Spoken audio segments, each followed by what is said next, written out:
السلام علیکم۔ آپ دیکھ رہے ہیں مڈل ایسٹ واچ اردو، نواز بلوچ کے ساتھ۔ امریکہ کی دوڑے، صدر ٹرمپ کا بیان۔ امریکی صدر ڈونلڈ ٹرمپ نے NBC کو ایک مختصر فون انٹرویو دیتے ہوئے واضح کیا کہ امریکی جیٹ طیارے کے گرے جانے سے ایران کے ساتھ جاری مذاکرات پہ کوئی اثر نہیں۔ انہوں نے دو ٹوک الفاظ میں کہا ہے، نہیں، بالکل نہیں، یہ جنگ ہے اور ہم اس وقت حالت جنگ میں ہیں۔ ایرانی فوج نے دعویٰ کیا کہ انہوں نے وسطی ایران میں امریکہ کے F-15 لڑاکا طیارے کو مار گرایا ہے۔ اس کے علاوہ جزیرہ قشم کے قریب ایک اور امریکی طیارہ ممکنہ طور پر A-10 کے گر جانے کی بھی اطلاعات ہیں۔ F-15 طیارے کے عملے کی دو ارکان میں سے ایک کو امریکی اسپیشل فورسز نے بحفاظت نکال لیا، جبکہ دوسری لاپتہ پائلٹ کی تلاش کے لیے ایران اور امریکہ دونوں کے درمیان ایک طرح کی دوڑ لگی ہوئی ہے۔ سیز فائر، امریکہ کا ڈونلڈ ٹرمپ کا پیغام، ایران کا انکار۔ ایران نے امریکہ کی جانب سے ایک تیسرے ملک کے ذریعے بھیجی گئی 48 گھنٹے کی جنگ بندی کی تجویز کو باضابطہ طور پر مسترد کر دیا ہے۔ پاکستان کی ثالثی اطلاعات کے مطابق ایران نے اسلام آباد میں مذاکرات کرنے سے معذرت کر لی ہے، جس سے پاکستان کی ثالثی کی کوششوں کو دھچکا لگا ہے۔ جنگ کے چھٹے ہفتے میں داخل ہونے اور آبنۂ ہرمز کے بند ہونے کے خطرے کے باعث عالمی منڈی میں تیل کی قیمتوں میں شدید اضافہ ہوا ہے۔ پاکستان میں پیٹرول کی قیمت 458 روپے اور ڈیزل 520 روپے فی لیٹر تک پہنچنے کی خبریں گردش کر رہی ہیں۔ سلامتی کونسل میں روس اور چین نے امریکہ اور اسرائیل کے حملوں کی مذمت کی ہے، جبکہ امریکہ نے خلیجی ممالک کے دفاع کے عزم کا آمادہ کیا ہے۔ جنگ بندی کی پیشکش کا انکار۔ ثالثی کا ذریعہ یہ تجویز بدھ کے روز ایک تیسرے ملک، جس کا نام ظاہر نہیں کیا گیا، کے ذریعے ایران تک پہنچائی گئی تھی۔ ایرانی میڈیا بشمول نیم سرکار نیوز ایجنسی فارس کے مطابق تہران نے اس تجویز کو یہ کہتے ہوئے مسترد کر دیا کہ امریکی شرائط ناقابل قبول ہیں۔ صدر ٹرمپ نے اس سے قبل دعویٰ کیا تھا کہ ایران خود جنگ بند چاہتا ہے، تاہم ایرانی حکام نے اس کی تردید کرتے ہوئے کہا تھا کہ وہ اس وقت تک جنگ نہیں رکیں گے جب تک ان کے مطالبات جیسے کہ نقصانات کا ازالہ، امریکی افواج کا انخلا پورے نہیں ہوتے۔ یہ انکار ایک ایسے وقت میں سامنے آیا ہے جب ایران نے دعویٰ کیا کہ اس نے گزشتہ 24 گھنٹوں میں 2 امریکی طیارے گرا دیے ہیں۔ اسٹرائیک ایگل، A-10 اور F-15E ریسکیو مشن۔ امریکی حکام نے تصدیق کی ہے کہ F-15 ایک پائلٹ کو بچا لیا گیا ہے، جبکہ دوسرے کی تلاش جاری ہے۔ ابھی تک ان کے وہ پائلٹ نہیں مل رہا، ہم آپ کو بتاتے چلیں۔ اور جہاں تک ہمارے اپنا ذاتی نظریہ اور کہتا ہے کہ وہ ایران کی حراست میں ہوگا۔ ایرانی فوج کا مرکز خاتم الانبیاء کے ترجمان ابراہیم ذوالفقاری کی جانب سے جاری کردہ حالیہ بیان کے مطابق ایران نے آپریشن وعدہ صادق کے تحت مقبوضہ علاقے اسرائیل میں 50 سے زائد مقامات کو کثیر میزائلوں سے نشانہ بنانے کا دعویٰ کیا ہے۔ اس حملے اور ترجمان کے بیان کی اہم تفصیلات درج ذیل ہیں۔ نشانے پر موجود علاقائی ایرانی ترجمان کے مطابق ان میزائلوں نے تل ابیب، حیفا، ایلات، نقیب اور بیرشیبا میں واقع فوجی مرکز، فضائی اڈوں بشمول تل نوف، پاما شیم اور بن گوریان اور دیگر اہم تنصیبات کو نشانہ بنایا ہے۔ خرم شہر 4 میزائل کا استعمال۔ رپورٹ کے مطابق ان حملوں میں خرم شہر 4 جیسے جدید میزائل استعمال کیے گئے جو ایک سے زائد وار ہیڈ لے جانے کی صلاحیت رکھتے ہیں، جیسے ہی دفاعی نظام جیسے آئرن ڈوم کے لیے انہیں روکنا مشکل ہو جاتا ہے۔ اسرائیل ذرائع اور بین الاقوامی میڈیا جیسے رائٹرز اور ٹائمز آف اسرائیل نے بھی تصدیق کی ہے کہ کچھ میزائلوں میں کلسٹر میشن استعمال کیا گیا، جس کی وجہ سے ایک ہی میزائل گرنے سے کئی مقامات پر دھماکے ہوئے اور بنی براق، فتح تقوی جیسے علاقوں میں نقصان پہنچا۔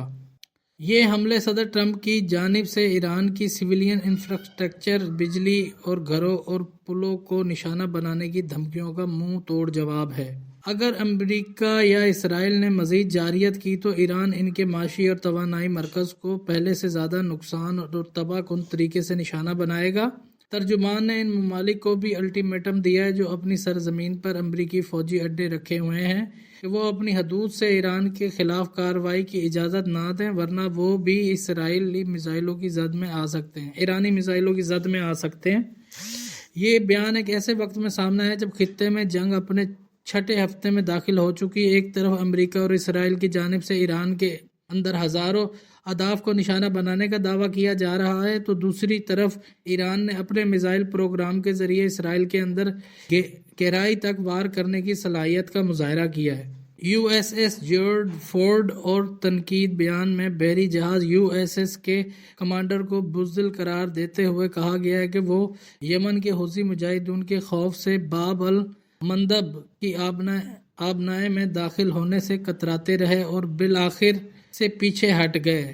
ریڈ سی میں بحر احمر میں صدر ٹرمپ کا مطالبہ ہے کہ ایران نے تنزیہ طور پر صدر ٹرمپ سے مطالبہ کیا کہ وہ اس کمانڈر کو برطرف کریں جس نے من گھڑت کہانی بنا کر میدان چھوڑا ہے۔ یہ بیان ایک ایسے وقت میں سامنے آیا ہے جب بحر احمر اور خلیج عدن میں صورتحال انتہائی کشیدہ ہے۔ یمن کے حوثی جنگجوؤں نے گزشتہ کئی ہفتوں سے اسرائیل، امریکہ اور برطانیہ سے منسلک بحری جہازوں پر حملے تیز کر رکھے ہیں۔ امریکہ نے ان حملوں کو روکنے کے لیے ایک بین الاقوامی ٹاسک فورس بنائی ہے، لیکن ایران کا دعویٰ ہے کہ امریکی بحری بیڑے براہ راست تصادم سے بچ رہے ہیں۔ پروپیگنڈا وارفیئر ایران نے اس طرح کے بیانات کے ذریعے خطے میں امریکی اثر و رسوخ کو کمزور دکھانے اور اپنی مزاحمتی بلاک کے حوصلے بلند کرنے کے لیے کوشش کر رہا ہے۔ امریکی موقف۔ امریکی محکمہ دفاع پینٹاگون کا کہنا ہے کہ بحری بیڑوں کی نقل و حرکت اسٹریٹجک ضرورتوں اور فورس پروٹیکشن فوجی تحفظ کے تحت ہوتی ہے، نہ کہ کسی کے خوف کی بنیاد پر۔ کا یہ سخت لہجہ اس بات کی علامت ہے کہ ایران IRGC اور امریکہ کے درمیان نہ صرف میزائلوں اور طیاروں کی جنگ جاری ہے بلکہ نفسیاتی جنگ بھی عروج پر ہے۔ یہ بیان ظاہر کرتا ہے کہ وارفیئر ایران یمنی حوثیوں کی کارروائیوں کو اپنی بڑی فتح کے طور پر دیکھ رہا ہے اور امریکہ پر دباؤ بڑھانا چاہتا ہے کہ وہ خطے سے مکمل طور پر نکل جائے۔ جرمن دعویٰ اور امریکی ادارے۔ جوہان واڈی فول نے دعویٰ کیا ہے کہ امریکی حکام سے ہونے والی متعدد ملاقاتوں اور بات چیت کی روشنی میں یہ بات سامنے آئی ہے کہ واشنگٹن کا ایران کے خلاف کسی بھی بڑے پیمانے کی طویل مدتی زمینی کارروائی کا کوئی ارادہ نہیں ہے۔ ان کا مطابق یہ فوجی آپریشن جلد ختم ہو سکتا ہے۔ بعض مبصرین کا خیال ہے کہ چونکہ امریکہ کو حالیہ دنوں میں اپنے طیارے F-15 اور A-10 کی تباہی کے مشرقی وسطیٰ میں اپنے اڈوں پر ہونے والے حملوں کی وجہ سے دباؤ کا سامنا ہے، اس لیے اس طرح کے بیانات محض واپسی کا راستہ ہموار کرنے کی کوشش کر سکتے ہیں۔ جرمن عہدیدار کا بیان صرف زمینی کارروائی کی نفی کر رہا ہے، جبکہ حقیقت میں امریکہ اس وقت بھی ایران پر شدید فضائی حملے جاری رکھے ہوئے ہے۔ اس کا مطلب یہ ہو سکتا ہے کہ امریکہ براہ راست فوجیں اتارنے کے بجائے صرف فضائی اور میزائلی قوت پر انحصار کرنا چاہتا ہے۔ جیسے کہ پوسٹ میں ذکر کیا گیا ہے کہ ناقدین اسے ایک ڈس انفارمیشن یا گمراہ کن معلومات کا حصہ قرار دے رہے ہیں تاکہ ایران کو یہ تاثر دیا جا سکے کہ خطرہ ٹل رہا ہے، جبکہ حقیقت میں امریکی بحری بیڑے اور طیارے الرٹ ہیں۔ جنگ بندی کی کوشش۔ یہ بیان ایک ایسے وقت میں سامنے آیا جب رائٹرز کے مطابق ایران نے امریکہ کی 48 گھنٹے کی جنگ بندی کی تجویز کو مسترد کر دیا ہے۔ بحر احمر میں امریکی بحری بیڑوں کی نقل و حرکت اور ایران کے 50 سے زائد مقامات پر میزائل حملوں دعووں نے صورتحال کو مزید پیچیدہ کر دیا ہے۔ وال اسٹریٹ جرنل کی اس رپورٹ نے امریکی حکومت کے ان دعووں پر سنگین سوالات اٹھا دیے ہیں جن میں ایران کی فوجی صلاحیتوں کو تباہ کرنے کا ذکر کیا گیا تھا۔ اس رپورٹ کے مطابق جمعے کے روز ہونے والے واقعات نے ثابت کیا ہے کہ ایک ماہ سے جاری شدید لڑائی کے باوجود ایران اب بھی امریکہ کو بڑا نقصان پہنچانے کی بھرپور صلاحیت رکھتا ہے۔ اس ڈبل سیٹ بیک کی تفصیلات درج ذیل ہیں۔ 2 امریکی طیاروں کی تباہی، وہ ہم آپ کو پہلے ہی بتا چکے ہیں بڑے اچھے طریقے سے کہ جب وہ ایران میں گھسیں ایرانیوں نے ان کا کیا حال کیا ہے، اور آپ کو بتاتے چلیں امریکی قیادت میں دراڑے پیٹ ہیگسٹ کی جانب سے اہم جرنیلوں کی برطرفی، انہوں نے اپنے 12 جرنیل اڑا دیے ہیں جنہیں برطرف کر کے ان کی جگہ اپنے من پسند جرنیل لے کے آئے۔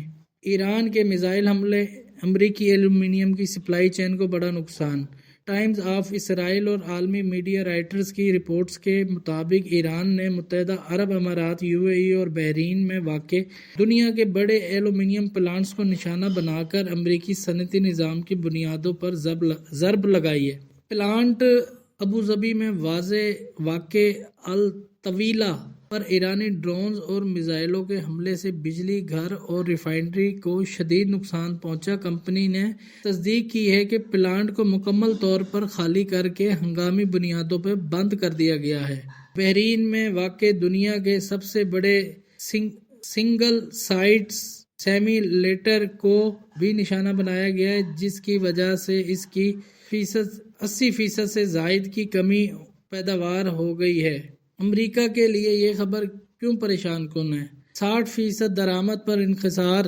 امریکہ اپنی ایلومینیم کی سالانہ ضرورت کو تقریباً 60% حصہ درآمد کرتا ہے۔ خلیجی ممالک UAE اور بحرین اس سپلائی کا ایک بڑا ذریعہ ہیں۔ ایلومینیم طیارہ سازی، گاڑیوں کی صنعت اور فوجی آلات بنانے کے لیے ناگزیر ہے۔ ان حملوں سے بوئنگ اور دیگر دفاعی کمپنیوں کی سپلائی لائن متاثر ہونے کا خدشہ ہے۔ گیلیم کا بحران۔ ایلومینیم کی تیاری کے دوران گیلیم نامی مادہ بھی حاصل ہوتا ہے جو سیمی کنڈکٹرز، ریڈار سسٹم اور جدید الیکٹرونکس میں استعمال ہوتا ہے۔ امریکہ چین پر انحصار کم کرنے کے لیے خلیجی ممالک سے گیلیم حاصل کرنے کا منصوبہ بنا رہا تھا، جسے اب شدید خطرہ لاحق ہے۔ معاشی اثرات۔ قیمتوں میں اضافہ۔ لندن میٹل ایکسچینج میں ایلومینیم کی قیمتیں 6% اضافے کے ساتھ $34.92 فی ٹن تک پہنچ گئی ہیں۔ پیداوار کی بحالی میں تاخیر۔ EGA کے حکام کے مطابق پلانٹ کو پہنچنے والے نقصان کی مدت اور پیداوار کو مکمل طور پر بحال کرنے کے لیے 12 ماہ تک کا وقت لگ سکتا ہے۔